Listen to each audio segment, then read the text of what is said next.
Hey everyone, it's Desiree. So as most of you know, I have recently released my own stamp collection. And it consisted of 4 6x6 stamps. And I had shown lots of samples. I'm going to take my bracelet off here. That's what you're hearing.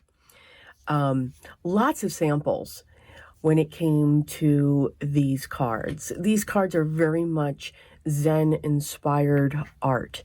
I am a certified Zentangle teacher as well.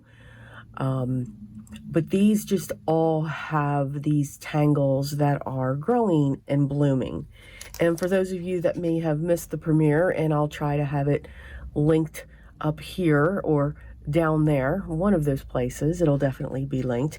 These are the 4 stamp sets.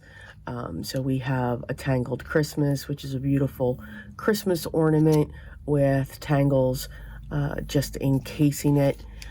This here is called a wave of tangles, and this is just simply 4 tangles put together to create a background.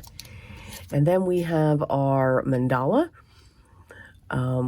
with multiple tangles just spinning around.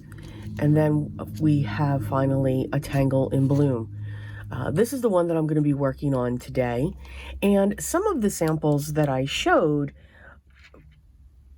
we can go, when it comes to these stamp sets that I created, I wanted every type of medium that could be used. That's what was in my head. Any type of medium can be used. Any technique can be used. In our paper crafting world, these can be used for any type of paper craft, whether it's a card, a journal, a scrapbook, album, anything that you use paper and you want to stamp something on.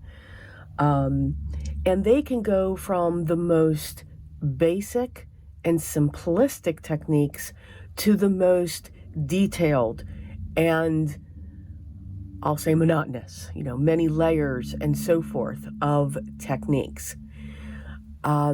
It's amazing when I see these. I see them in a certain way, let those stamps shine through, put minimal details around them. Now, I'm also going to have linked down below a couple videos that Biddy Penny, some of you may know her channel, has been working with these stamps, and I am just loving the way she sees these stamps. 2 very different views when it comes to one stamp set, so that you can get all of the different possibilities of what these stamp sets are possible in creating for you, and how you can create your art with them.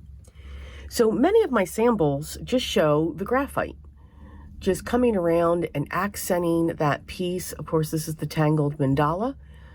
And if anyone's interested in seeing the graphite, please let me know down in the comments, and I will certainly create a video for that. But this is just, and when I say graphite, it's pencil. If you have a pencil in your house, a number 2 pencil, that's perfect for this. But what I'm going to do today is reverse it. So I've taken the Tangle in Bloom and I've stamped it on a piece of black cardstock, and I've heat embossed it with some gold embossing powder. So this is going to be an extremely 1-layer card, but we're going to get great results. What I'm going to use is a white chalk. So instead of the black graphite, the black pencil, I'm going to use a white chalk. Now, pastel chalks also come in many colors by different companies. Stabilo, Faber-Castell, I know Derwent has sets, but I'm just going to focus on the white. Now, here is one white. This is just by Arteza, and you can get a box at a very reasonable price for all of these. And what I'm going to do is I'm going to show you how you can just lightly put your color down onto your image, and then how we're going to blend that out using a blending stump. Now, you can also use a Q-tip. You don't necessarily need a blending stump. And you're going to see how this image is just going to come to life. So I'm going to start in the corner. And what I'm going to do is I'm going to put the chalk heaviest down at the base of each of these petals of the tangle we call flux. I'm not going to go all the way up to the top.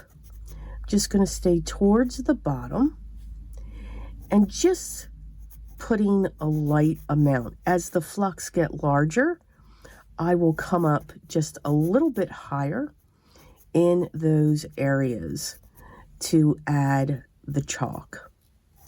And again, just placing it down there, no rhyme, no reason.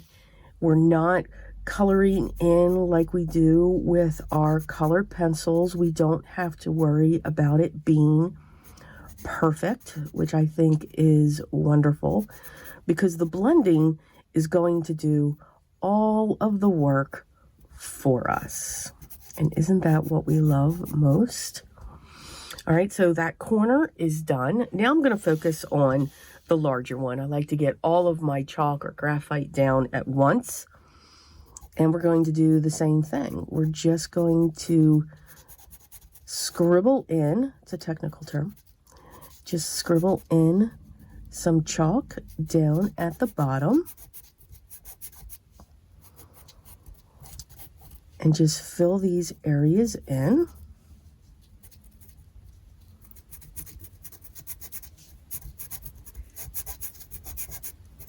When they're really small like that, I'm not going to add any chalk. I should have some left in my blending stump that I will be using. And you don't need a heavy hand to put this down. I'm using a very light hand. I don't want to, damage the embossed areas in any way.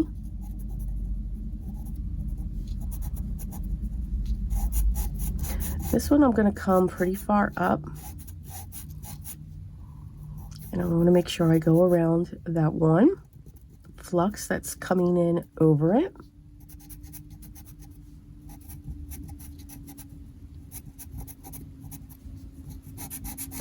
Same with this, and then again, same with that one, and then we're just going to add a little bit into those. Okay. So here I have my blending stump. Now this is actually called a tortillon. The blending stumps are hollow and have 2 points at each end. A lot of times you'll see people use them when they're using colored pencils and Gamsol. Tortillons just have an open end. It's hollow. That's the difference. But again, Q-tip works great. All I'm going to do is I'm going to start from the bottom, and I'm just going to push this chalk up. And what I'm doing is I'm pushing it and blending it into the paper. You do not need, when we do this, you do not need to add any fixative to your piece. All right, or I'm going to say, at least I do not. I just hold the blending stump on its side. You can see it's cupped in. And again, just like we did with the chalk, I'm just scribbling back and forth over that and fading it out in each of the areas.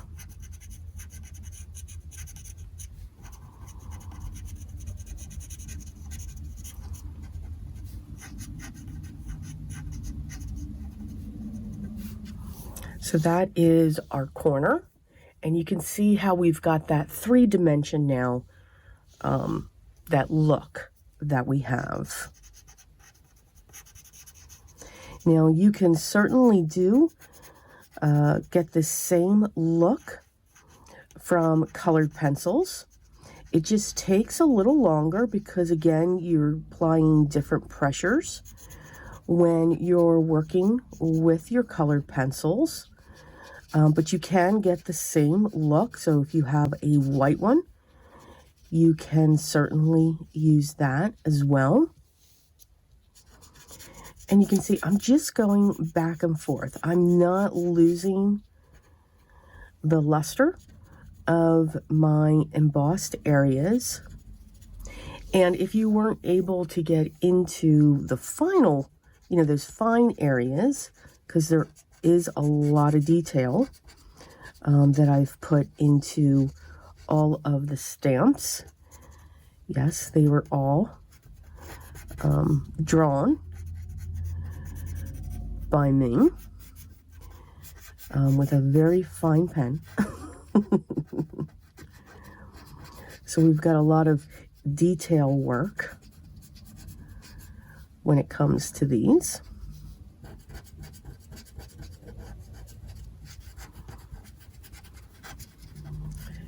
So I don't want to lose that detail that I have there.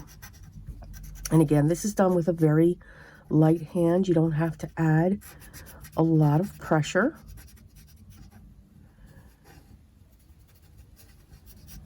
When it comes to pushing your chalks around. Now that is our large one. I always like to take my hand over that.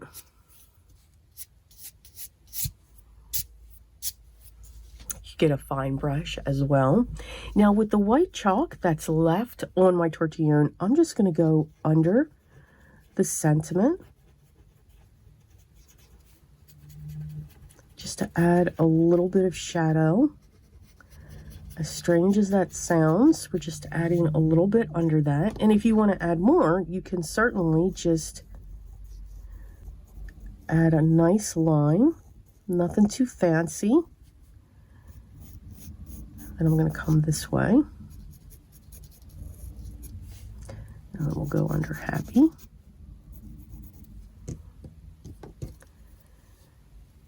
And again, so everything's underneath and to the left. So with small circles, just going to blend that out.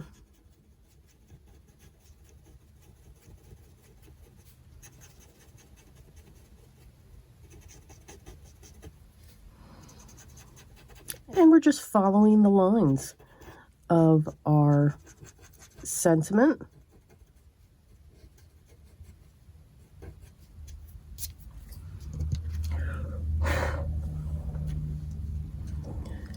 And there we go. A beautiful, elegant card in no time to put onto a 5x7. This has been cut 4 by 6, 4 3/4 by 6 3/4.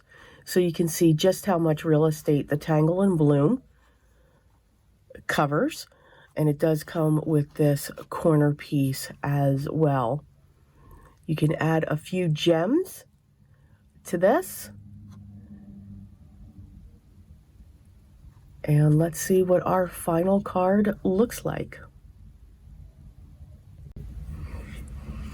And there you go. Here is our card front. I didn't put it on a card base yet, but this is a 5x7. And you can say by just using, by stamping, embossing, or you can just stamp it in your favorite color.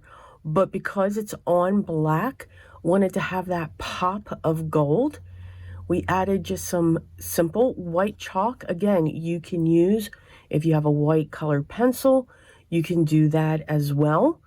And then just make sure you change your pressures. And then I just had fun with some gems, some nice pink gems. So I've got some silver, pearls, pink, black, and gold going on here. And you have a card in absolutely no time at all, and just letting the stamp do the work for you, and just one color to add dimension to it. I hope you enjoyed this. Stay tuned for more, where I will be featuring more ideas with my Tangled stamp collection for the fall and the winter of 2023. If you haven't yet, I'd love for you to subscribe. Make sure you hit that thumbs up. And by all means, remember, enjoy the process. Have fun creating your art. Have fun trying new things with what you have. Spread out those ideas. We don't always have to have every color. We can just simply have fun, because that's what this is all about. And remember, always be creative, guys. And I'll talk to you in the next one. Till then.